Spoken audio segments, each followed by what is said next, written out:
ポケモンスリープの今後のアップデートについて。ジャスパルと申します。ポケモンスリープの今後のアップデートの一部が先行で公開となりました。なかなかね、遊び方に影響を与えそうなアップデート項目多そうに感じましたので、今後のね、運営さんがどういったね、方針で調整していきたいのかみたいなのを確認する意味も含めて、しっかりとチェックしておきたいなと思います。見てまいりましょう。さあ、ということで見ていきましょう。お知らせ、今後のアップデートについてです。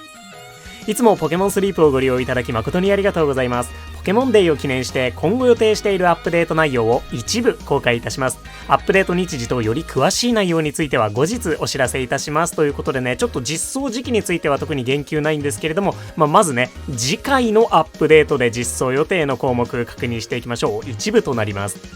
まずは一部の性格のバランス調整です。いきなりなかなか大きいところ来ました。ポケモンの性格によるお手伝い能力の補正、お手伝いスピードダウンについて補正量の調整を行い、これまでより少し早くお手伝いができるようになります。対象となる性格、ずぶとい、控えめ、穏やか、臆病ということで、お手伝いスピードが下がってしまう、何よりもきつい性格と言って過言ではないんじゃないでしょうかね。これら4つの性格が若干緩和されるよということみたいです。これは誰にとっても嬉しい情報ですね。今までね、お手伝いスピード 10% ほど下がっていたわけなんですけれども、5% くらいになったりするんでしょうかね。お手伝いスピード S でね、相殺できるぐらいであれば、なんかちょうどいいのかななんて思ったりもしないでもないんですけれども、またこの調整によってですね、現在その元気回復量ダウンの性格のポケモンって、その元気回復のサポートがなかった場合って、お手伝いスピードだいたいマイナス 7% ぐらいの影響があるということみたいなので、もしかするとそのお手伝いスピードダウンと元気ダウンの関係性が人によってはね変わってくるかもなということで、ちょっと注目して見ておきたい性格のバランス調整で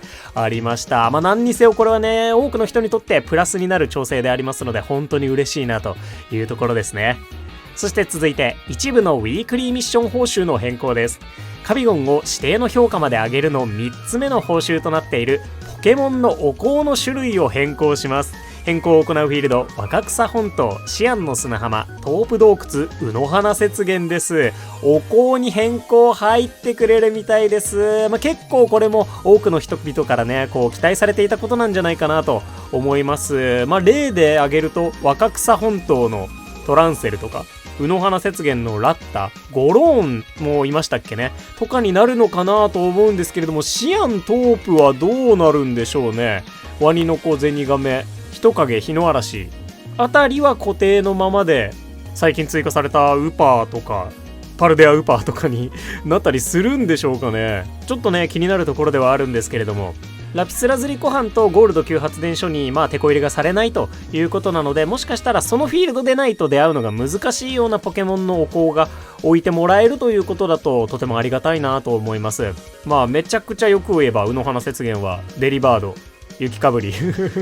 アローラロコンとかね、そういったものになってくれたら非常に嬉しいなというところですね。何にせよこちら次回のアップデートできますので、期待しておきたいと思います。続いてですね、これもめちゃくちゃ大きなアップデートだと思います。1日に2回睡眠リサーチを行い、1日に合計11匹以上のポケモンをリサーチした場合の報酬の調整です。これ下方修正です。11匹目以降のリサーチ分について報酬量が少なくなります。獲得するポケモンの飴が1個になる。獲得する夢のかけらリサーチ EXP が2分の1になるということです。続けてね、こちらも言ってしまいましょう。睡眠リサーチで獲得できるポケモンの飴の数アップ、こちらは情報修正ですね。同時に入るということみたいです。今までね、分割睡眠をしていた方が、ポケモンの飴の取得量ってかなり多くなってたんですよね。スクスクウィークって2回目のリサーチでは飴 1.5 倍の効果かからなかったりするんですけど、それでもやった方がトータルで飴稼げたよなんていうね状態だったわけなんですけれども、それが是正されるというのかなんというか、ちょっとそこじゃないような気もするんですけれども、そういった調整が入るよということです。いいキャンプチケットを使っていて、お香を使えば別にね普通にプレイしていても1日10体まではリサーチできるよねってことで、それ以降が減少の対象となるということみたいですね。その分睡眠リサーチで獲得できるポケモンの飴の数アップにはなりますので、トータルできっとねゲットできるポケモンの飴の数はあんまり変わらないよみたいにしてくれるんだろうなとは思うんですけれども、個人的にね、リサーチの問題って、エナジーをあるね、一定のラン以上に稼いでも、リサーチが下振れしちゃって、これなら分割しといた方が良かったよねってなっちゃうことの方が、そのシステムが問題だなと思っていたので、ある意味分割睡眠ってそれを緩和してくれるやり込み要素の一つにもなっていたかなと思うので、ちょっとね、そこのシステム周り、リサーチの下振れ問題がどういう風にね、解決されるのか、据え置きなのかに注目したいなと思います。それこそね、無課金プレイヤーの私でもやっぱバレンタインぐらいね、エナジーが稼げるタイミングとかだとかなり下振れ目なリサーチになってしまったりだとか、あとはラピスラズリ、ゴールド、急発電所以外のフィールドとかだともう3億眠気パワーぐらいになるとかなりリサーチ下振れしやすかったりだとか、そういった問題がね、解決してくれることを願いたいなと思います。またそしてですね、ポケモンの飴の数は増えても、夢のかけらの数が増えなければ結局ね、その育成が大変なのは変わらないのかもなと思ったりもするので、夢のかけらゲット S 上限引き上げあってほしいなと思うんですけれどもね、今回のね、アップデート予定には書かれてないんですよね。ちょっとね、そういったことも今後期待して見ていきたいなと思います。まずね、こちら次回のアップデートで実装予定の項目4種類でした。そしてさらにその次のアップデートで実装予定の項目も一部公開されております。なかなか重要なこと書かれております。まずリサーチランクやお手伝いポケモンのレベルなどの上限解放です。上限解放きました。リサーチランク65へ、ポケモンレベル65へ、レシピレベル65へ、そしてポケモンボックスの最大容量が1000から1200へとなるようです。私ね、昨年が今月末2月末ぐらいにこれと同じような調整が入っていたので、次のアップデートで来るのではって思ってたんですけど、次の次に来るみたいですね。3月末クレセリア VS ダークライが終わった後とかに来るんでしょうかね。次の次にね、ポケモンたちのレベルの上限解放を含む上限解放行われるようです。そしてね、ここにそのスキルレベルの上限解放は特に書かれておらず、食材バッグの上限解放も書かれていないということで、もちろんね、こちら一部の情報ではあるんですけれども、もしかしたらスキルレベル上限、食材バッグ上限は近いね、アップデートでは特に上限解放されないということなのかもしれません。でもね、レシピレベルは上がったりするので、料理は強化されますし、今後ね、来るであろうサラダ 1.5 倍イベント、カレー 1.5 倍イベントは多少やりやすくはなるのかなというところですね。上限解放のお知らせでした。続いて、ポケモンのフレンドレベルを一定まで上げた際の得点の追加と調整です。これかなり気になる。得点の追加や既存の得点の調整を予定していますということで、現在ね、フレンドレベル10になると1枠目金スキル確定、フレンドレベル40になると2枠目まで金スキル確定、そしてフレンドレベル100を超えると3枠目まで金スキル確定となっているのがね、報告されているんですけれども、得点の追加や既存の得点の調整、フレンドレベル10で青スキル確定になるとか、スキルのポケモンは青スキル、食材のポケモンも青スキル、でも木の実のポケモンは金スキルとか、なんかうまいこと調整してくれるんでしょうかね。これまでね、その食材スキルのポケモンはフレンドレベルが10を超えてしまうと食材確率アップであるとかスキル確率アップを低いレベルでねつけるのが難しくなっていたので、それが調整されるということなんだとは思いますけれども、得点の追加もあるということなので、果たしてどのような調整になるのか非常に楽しみです。いいね、調整になることを祈ります。さあ、そして一部のサブスキルのバランス調整、金スキル2つに入ります。まずはリサーチ EXP ボーナス。変更前は睡眠リサーチでもらえるリサーチ EXP が 6% 増えていたリサーチ EXP ボーナスですが、変更後 9% 増えるに情報修正されるようです。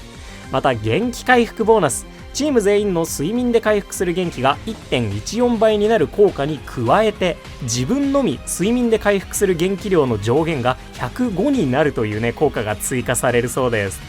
微増ではあるんですけれども、ないよりははるかにマシでありまして、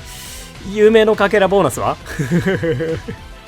やはりね、運営さん的には適正な能力値だということなんでしょうね。現状ね、なかなか使い道の薄めだったね、これら2種の金スキルに情報修正入ってくれます。以上がさらに先のアップデートで実装予定の項目の一部となっております。ということで改めておさらいです。次回アップデートで実装予定の項目の一部は、一部の性格のバランス調整が入ります。お手伝いスピードダウンが緩和されますね。また一部のウィークリーミッション報酬の変更がありまして、お香が変更されるようです。そして下方修正、1日に2回睡眠リサーチを行った場合の報酬が調整されます。その一方で睡眠リサーチで獲得できるポケモンの飴の数、ベースの数ということでしょうね。それがアップするようです。そしてさらにその次のアップデートで実装予定の項目では、もろもろ上限解放が行われるようで、ポケモンのフレンドレベルを上げた際の得点の追加と調整が来ます。ここ結構謎ですよね。気になります。そして一部金スキル2つに調整が入るということとなっております。そうですね、全体を通して性格の調整であるとかフレンドレベルの問題、金スキルの強化あたり、ポケモンをゲットした時のがっかり感というか、なるべくねネガティブな感情を抱かないように、多くのポケモンたちに個性を持って活躍してもらいたいみたいなね、そういった優しい調整意図を感じるなと思いました。お香の変更もそうかな。週の始まりね、月曜日の朝にお香ミッション見てがっかりしたくはないですよね。本当にね、ゴローン大好きなんですけどね、ポケモンコンシェルジュのゴローンめちゃくちゃ可愛いので、ぜひ皆さん、見てみてください。YouTube でも3月9日まで1話から4話まで見ることができます。でこういったお香の変更だったりとかフレンドレベルの問題なんかは調整してほしいなという声をもう長くね非常に多く見かけていたかなと思っていて、そういう遊びやすさの改善はきちんと声が届いているなという感じがあると思いますので、ぜひこれからもねここを遊びやすくしてほしいとか思いつくことはたくさんお伝えしてもらうといいんじゃないかなと思います。やっぱりねこのポケモンスリープっていうアプリ自体がねかなり手探りで進んでいるところもありますのでね、ぜひお伝えしてあげてください。個人的にはね、狙ったポケモンになかなか会うことすらできないっていうね、今の睡眠リサーチのシステムが何かしら改善されたらなと思ってますやっぱね、ポケモンの数そのものがかなり増えたので、初期の頃よりポケモン1体あたりの出会える確率って下がってると思うんですよね。なので、例えば、寝顔図鑑が埋まったポケモンは、ちょっとね、睡眠の生態が判明したから、小ピックアップに設定して眠ることができるとか、なんかね、プラスでやってくんないかなと思うんですよね。各睡眠タイプ、1日1体設定しておけるとか。でもややこしいし、初心者にね、恩恵がないので、それだと、難しいのかなそんな感じでね、遊びやすさの部分であったりとか、あんまり使われていなかった要素とか、ポケモンたちに関しては本当にちょっとずつ様子を見ながら改善していってくれてるなというところがありますので、初心者の遊びやすさはどんどん上がっているなと思います。ポケモンの狙いやすさ以外ですけどね。一方で分割睡眠なんかに関しては今回がっつり下方修正入ることとなりまして、飴に関してはねマイナスもあるけどプラスの調整もあるのでトントンとしても、リサーチ EXP 夢のかけらに関しては絞られるとねなってしまうわけで、今回ね夢のかけらボーナスの調整もなさそうだし、夢のかけらゲットのレベル上限解放もパッと見はなさそうということで、ここはね夢のかけら絡みは難易度を上げるよという調整にも見えなくもないのかなと思ったりはしますね。やっぱね夢のかけら絡みって初心者の頃ってそんなに問題に感じなかったと思うんですけれども、ベテランになったリサーチャーのやりごたえというか難しさみたいなものは夢のかけらで調整していくよということなのかもなとちょっと思ったりもしましたね。それこそねリサーチランクの解放の告知が出ましたので、巷でね年金生活なんて呼ばれているリサーチ EXP のかけらへの変換、あれが一旦ストップするタイミングがおそらく新フィールドの前に来るぞということで、新フィールドの鍋拡張であったりとか新ポケモンの育成であったりとか、それこそねムンナ、クレセリア、ダークライ、夢のかけら周りはより厳格なリソース管理が求められることになるかもしれません。そしてね結局エナジーをたくさん稼いだ場合にリサーチが下振れしやすくなっちゃって、言ってしまえば損をしてしまうような仕様が残ったままになりそうなので、このね仕様はあんまり誰も幸せにならない気がするので、何かしらの改善があったらなというところですね。分割睡眠がね一応それを救済する役目を今までは負っていたんじゃないかなというところもあり、そういったね夢のかけら周りだったりとか、今回ね表示がなかった食材バッグであったりとか、中上級者に関係するゲームの難易度に関係する要素は慎重に対応していくのかなという感じがしました。でこちらねアップデートの時期に関しては、最初のやつが来月のもしあるんだとしたらエスパータイプウィークの前とか1、2週間後とかに来るんじゃないかなと思って、その次のアップデートがダークライ VS クレセリアが終わった後、4月の中頃とかに来るんじゃないかなという気がしますね。昨年ね、4月末にはサラダ 1.5 倍のフラワーフェスティバルがありましたので、もし今年もあるのであれば、その前にレシピレベル65の解禁があるかもしれません。あとはね、もう本当に食材バッグの増量があるのかどうか、続報震えて待ちたいなと思います。そんな盛りだくさんだった今後のアップデートについてでした。